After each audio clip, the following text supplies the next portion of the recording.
या अधिवेशनाच्या माध्यमातून आपल्याला 2-3 विषयावर चर्चा करायची आहे। ती चर्चा होणार आहे। यापूर्वी एक अधिवेशन 2013 मध्ये देवेंद्रजी अध्यक्ष असताना पुण्यामध्ये झालं होतं। माननीय शिरोडजी त्यावेळी अध्यक्ष होते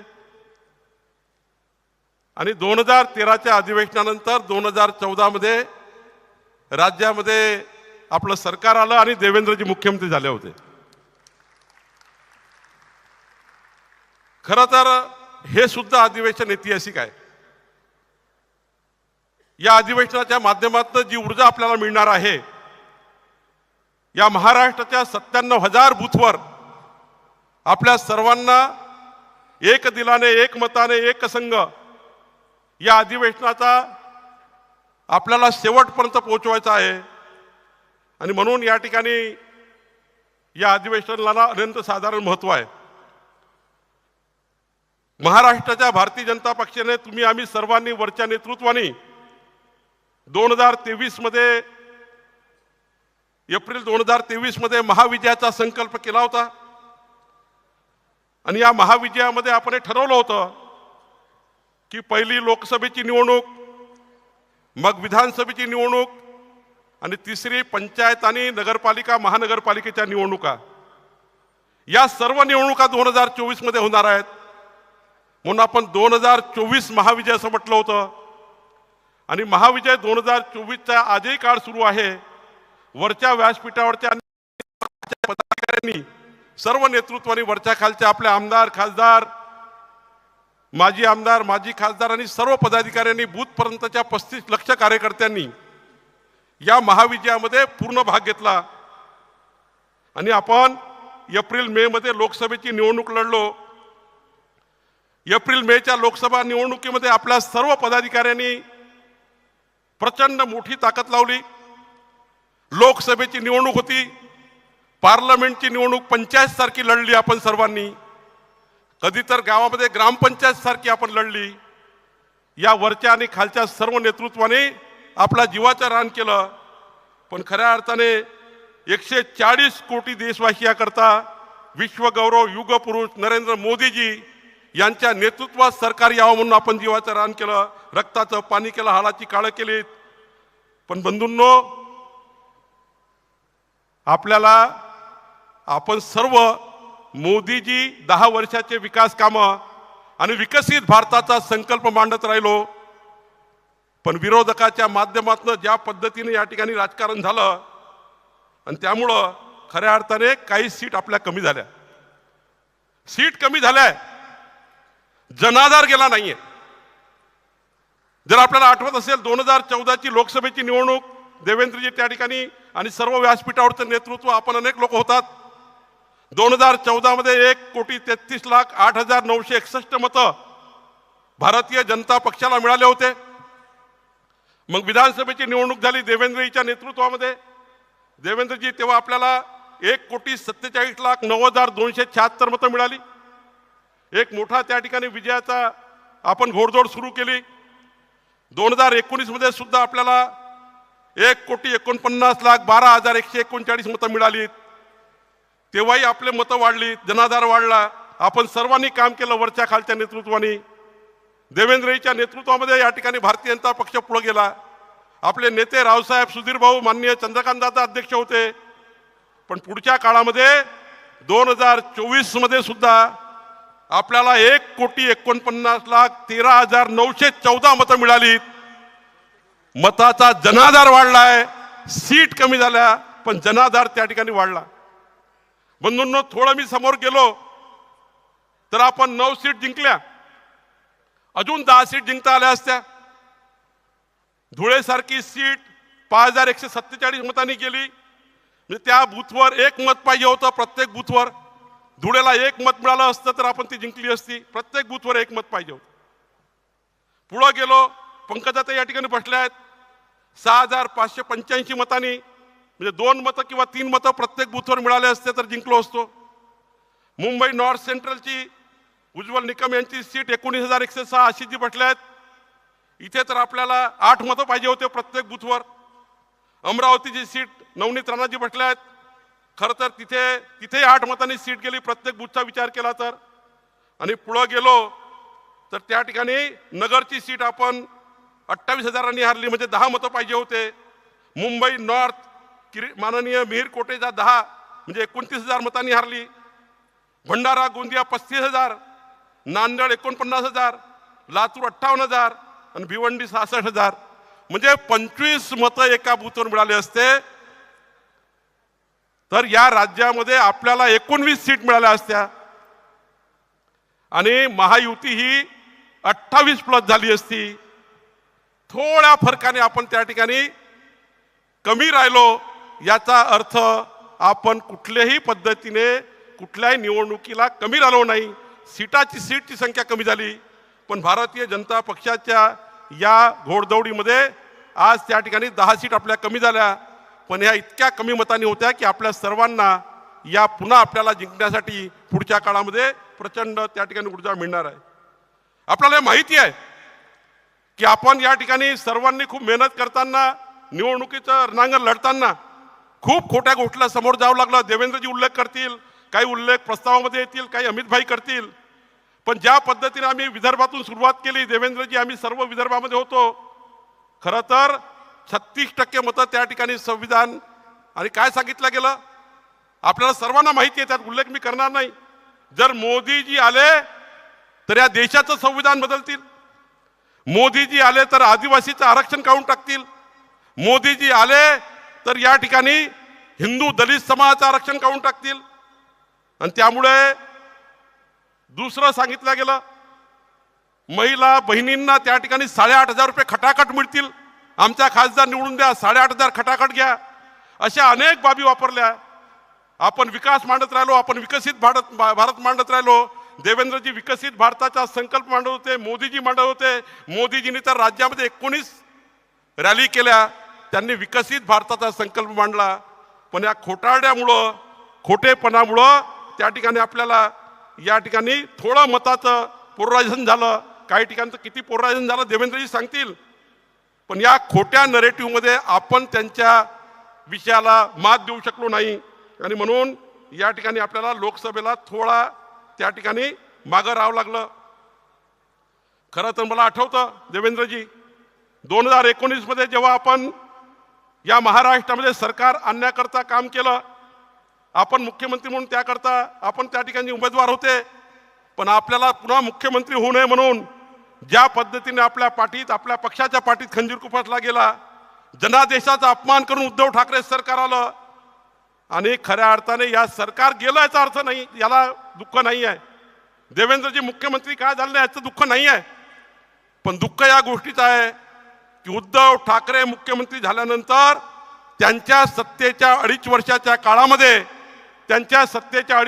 काळामध्ये माननीय मोदीजींच्या सरकारच्या सर्व योजना बंद पाडण्याचं काम सुरू झालं.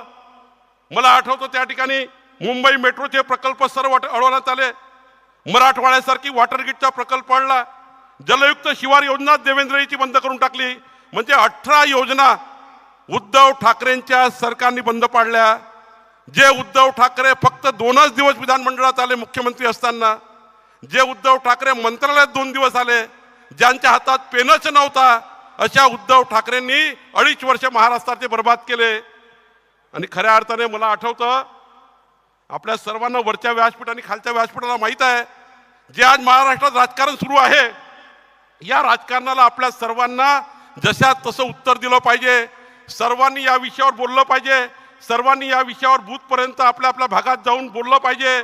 आज ज्या पद्धतीने मला यावरून आवर्जून उल्लेख करायचा आहे की देवेंद्रजीच्या नेतृत्वामध्ये ज्या पद्धतीने चंद्रकांत दादा आणि संपूर्ण टीमने मराठा समाजाला आरक्षण देण्याचं जे काम झालं, मी आठवतो मी मंत्री होतो त्या काळात देवेंद्रजींनी 20 रात्र मराठा आरक्षणाचा, आशिषजी तुम्ही त्या ठिकाणी साक्षी आहात, 20 रात्र जागून मराठा आरक्षण, टिकणारं आरक्षण, मराठा आरक्षण देण्याचं काम माननीय देवेंद्रजींनी 20 रात्र जागून मराठा आरक्षणाचा कायदा स्वतः तयार केला.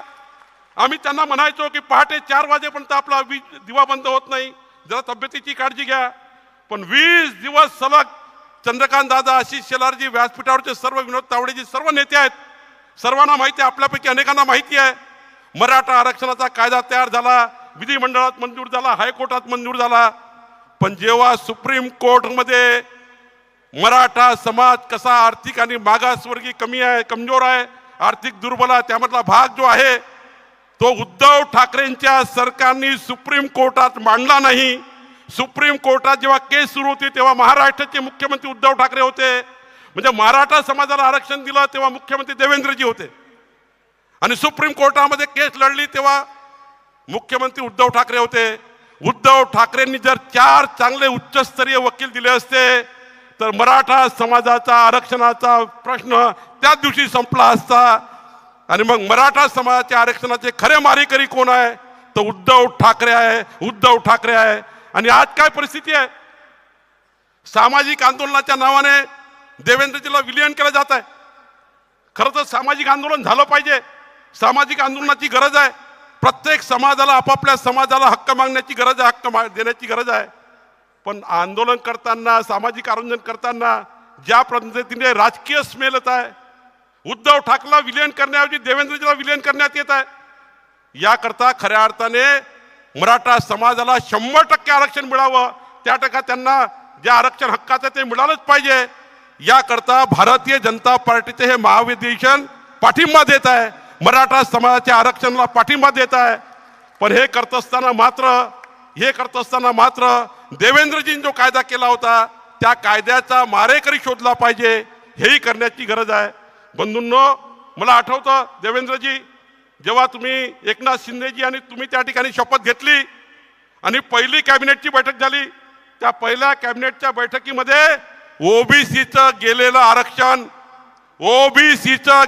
आरक्षण परत आणण्याचं काम कुणी केलं असेल ते एकनाथ शिंदे आणि देवेंद्र फडणवीसजी आल्यानंतर या महाराष्ट्रात झालं. 2.5 वर्ष या महाराष्ट्रात निवडणुका झाल्या नाही, 2.5 वर्ष या महाराष्ट्रात निवडणुका झाल्या नाही, पंचायतच्या निवडणुका झाल्या नाही बंधूंनो.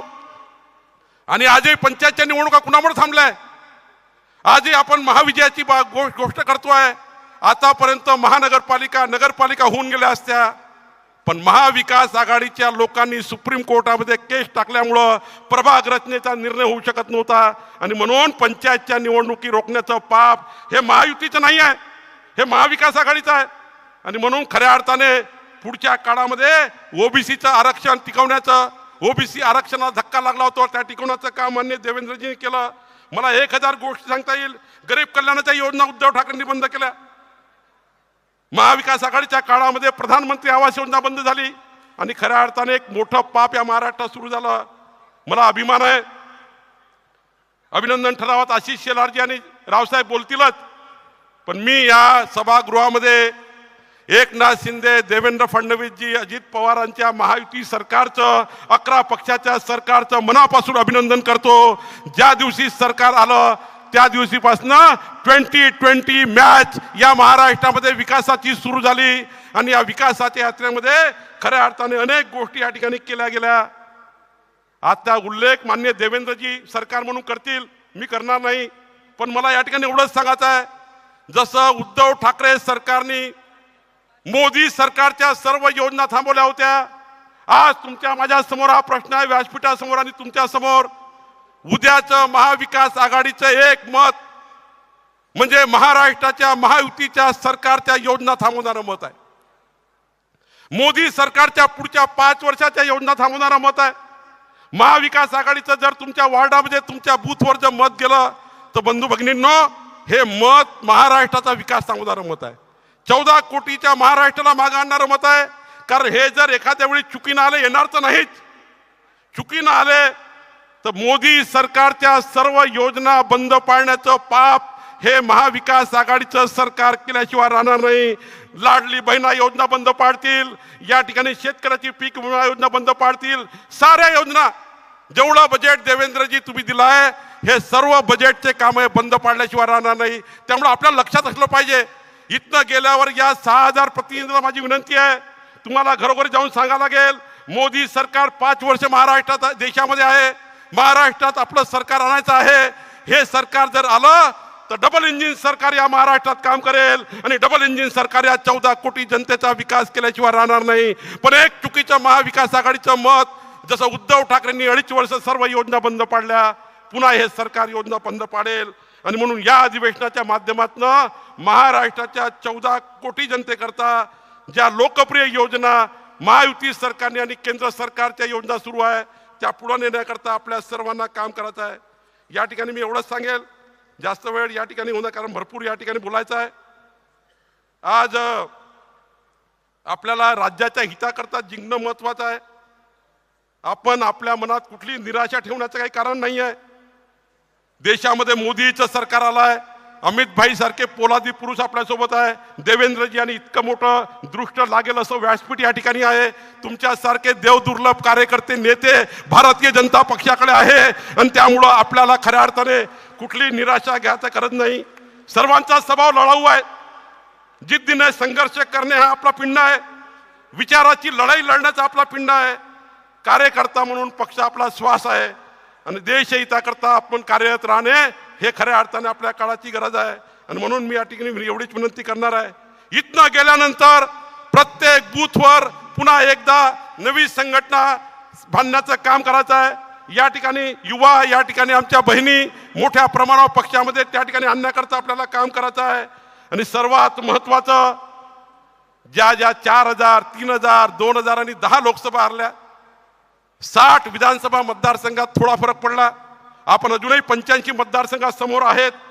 पण जर या व्यासपीठावरच्या खालच्या आणि वरच्या नेतृत्वाने निर्णय केला, इथनं गेल्यानंतर मी प्रत्येक विधानसभेत गेल्यानंतर 10 मतं नोंदविल.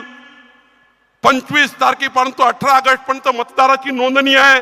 मी तुम्हाला आव्हान करतोय सर्वांना, महायुतीचा जर महाराष्ट्राच्या विधान भवनावर भगवा फडकवायचा असेल तर 10 मताची गरज प्रत्येक बूथवर आहे. 10 मताची गरज प्रत्येक बूथवर आहे. तुम्ही जर 10 मताचं राजकारण केलं, माझा दावा आहे की महाराष्ट्रामध्ये 200च्या वर जागा महायुती जिंकल्याशिवाय राहणार नाही. हा माझा दावा या ठिकाणी आहे. आणि या ठिकाणी मला त्या ठिकाणी घमंड नाही आहे, विश्वास आहे. तुमच्यावर आत्मविश्वास आहे, व्यासपीठावर आत्मविश्वास आहे. आणि म्हणून माझी विनंती आपल्या सर्वांना आहे, इथनं गेल्यानंतर आपले बूथ लेवल एजंट असतील, बूथचे प्रतिनिधी असतील, आपले त्या ठिकाणी मतदार नोंदणी अभियान असेल, बूथवर करावयाचं त्या ठिकाणी मतदान केंद्राचं विकेंद्रीकरण असेल, भागवत कराड जे आपलं काम बघतात आहे. काल देवेंद्रजींनी निवडणूक आयोगासोबत बसून चांगला निर्णय घेतलेला आहे. मतदान केंद्राचं आता विकेंद्रीकरण होणार आहे, नवीन मतदार नोंदणी होणार आहे. 2019चे डिलीटेड मतं पुन्हा 2024 मध्ये येणार आहे आणि त्याकरता आपल्या सर्वांना काम करायचं आहे. बंधूंनो, मी एवढं सांगेल, येते 4 महिने आपल्या कार्यकर्त्याच्या पक्षावरची श्रद्धा, आपली सर्वांची श्रद्धा अत्यंत महत्वाची आहे. ती अनेक काळापासून टिकून आहे.